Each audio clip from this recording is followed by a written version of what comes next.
Hello, Bison Nation. Coach Woodruff here with the next installment of our video newsletter. Following the Thanksgiving break, coming off of two challenging, difficult losses to two very good teams. We spent Thanksgiving Day and Black Friday up in Syracuse in preparation, and then obviously in the game against the Orange. What we expected to be a very challenging game was obviously that. Syracuse led by their All-American guard, who's in most recent projections a top 10 pick in the WNBA draft, Deasia Fair. She played like it. She was terrific, and we struggled greatly to make shots. Although we played pretty good basketball for large parts of the game, the inability to make shots really cost us, as is generally the case. We then moved forward yesterday against a very similar type team to Syracuse as we hosted Temple. Again, large stretches of good play. We shot the ball much better. We were able to hang around and stay in the game through much of the third quarter before their athleticism and speed really got the better of us. And again, we lost a game against a team that's very, very difficult to play against.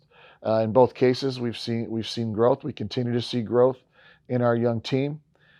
We just haven't at this point been able to put it all together for a complete game.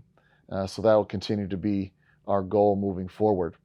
With that said, as we look forward, two home games coming up, our last two home games of the non-conference schedule, starting on Wednesday as we host St. Bonaventure as part of a doubleheader.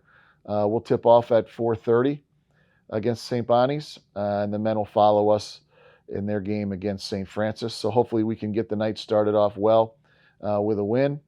We're looking for consistency in our play. We're looking for hopefully get a little bit deeper in our rotation. And so Wednesday will be our next opportunity to do that. We'll follow that up on Saturday at 2 o'clock as we host Stony Brook in what's the last of our non-conference home games.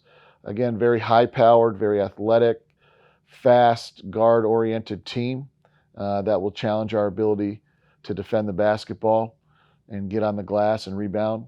Again, that'll be Saturday at 2 o'clock.